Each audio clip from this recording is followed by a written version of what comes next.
everybody, this is Cheri at djsundry.blogspot.com, and today I have the final project that I want to show you that I did for my daughter for her graduation reception. Now if you head on over to my blog at www.djsundry.blogspot.com, I am planning on posting a photograph of what her final decorated table looked like, and it will have this project and the other projects that I made for her table. We have the card basket, we have the autograph book and the autograph frame, and then she decorated it, and well, the two of us decorated it. She chose things that reflect her personality and things her likes, and we put those on the table with these projects.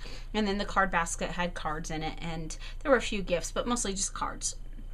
So today I am bringing to you this photograph album. Now this one was meant to surprise my daughter. She hadn't seen it, or at least seen the finished album, until it was sitting on her table after I set it on there. I don't know if she had just seen the empty album sitting in my craft room, because it's just kind of been laying around, but it definitely wasn't anything that I told her. She knew I had printed up a bunch of her senior pictures, but I hadn't told her why. So I think it surprised her, but I didn't ask her. I just picked this album up at my local Joann's.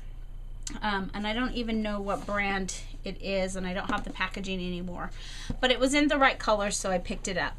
Now the papers that I used were papers that I found. I was missing the paper that we had earmarked for my daughter, papers that I had bought or she had bought that we had that she knew she would want to scrapbook on someday.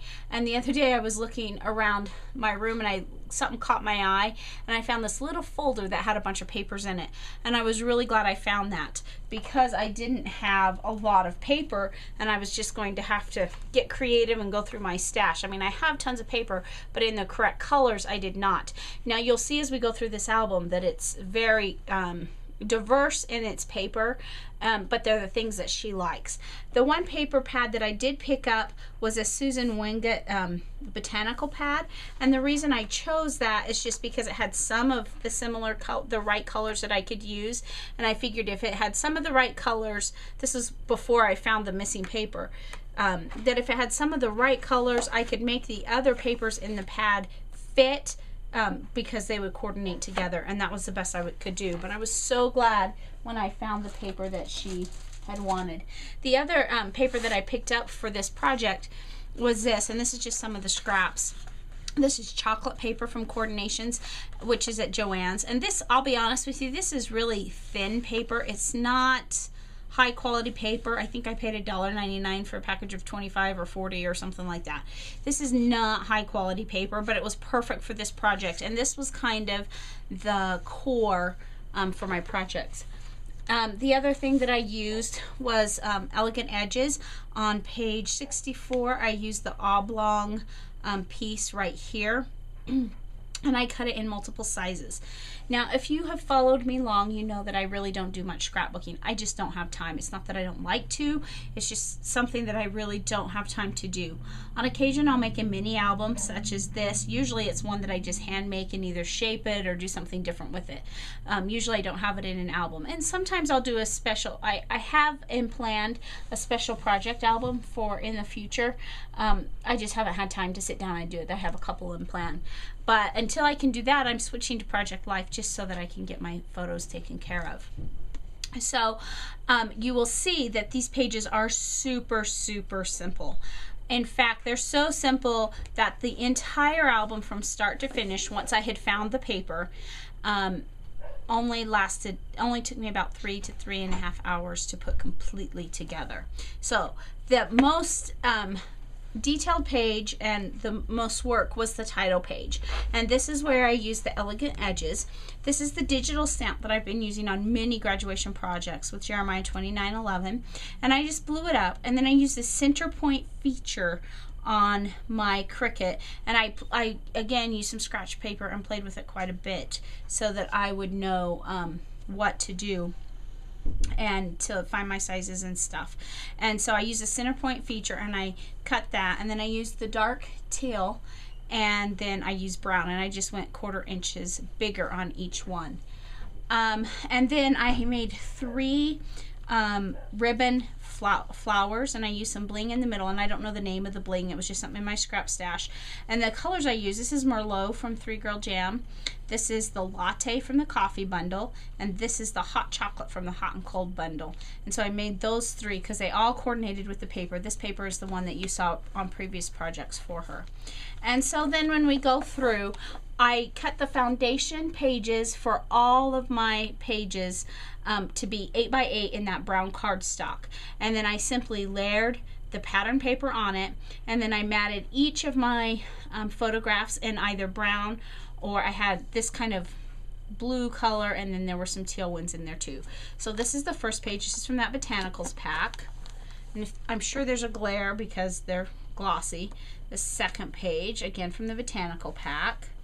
Third page from the Botanical pack.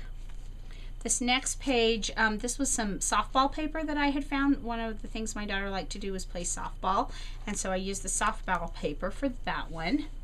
This is more of that Prima paper that I used on thank you notes, and more of the Botanical paper. This paper, I have no idea what this paper is. It was just part of that stash that we found. And you'll notice that I double matted this because I obviously couldn't mat my photo just in brown, or it wouldn't you wouldn't see it. There wasn't enough of a contrast. More of this Botanical paper. And I have to say I was a little nervous about putting brown under the black and white photo because I was afraid that it would clash, but it really doesn't. So experiment when you're doing things and just try some different things. This was a fun paper. Again, I have no clue where it came from, but it was perfect for this fun photo, and you see the colors and spirals and flowers all kind of play off of her dress as well. Another paper that I had to double mat because the brown wouldn't coordinate. I don't know what this paper is either. This was a paper pack that I had. This was just an inexpensive paper pack. I can't remember where I got it or what the brand is, and it's actually a kitchen pack, but the colors worked okay. And it's a really thin paper, and it was $1 for something like 8 sheets. I think I just picked up at my local scrapbooking store. More of the Botanical paper, again double matted. Another fun glitzy paper, don't know where that's from. I think it may be a Die Cuts with a View, but I'm not sure. A teal one, this one's actually more blue than teal, and brown paper that I found in that stash that my daughter had set back, as well as this pink. I don't know where these are from. They were just loose papers that we had purchased over the years. More of the Botanical paper. Another fun paper. This was a double-sided paper. I'm not sure who it's from, but it was a really nice heavy cardstock designer paper, but perfect for the colors. This is more of that kitchen stack that I showed you earlier. And another fun swirly from her stash. And a pink and brown stripe from the stash. And this stripe, I don't know, this was from her stash as well. I'm not sure where we got this paper, but just a fun outdoorsy fun paper. This is also from the Botanical, and I really like how the colors play off the grass and stuff from her senior pictures. And then the final picture is the same paper that we've been using. So there we have her senior album. Thanks so much for stopping by today, and remember to take some time to enjoy the little things. Have a great day. Bye.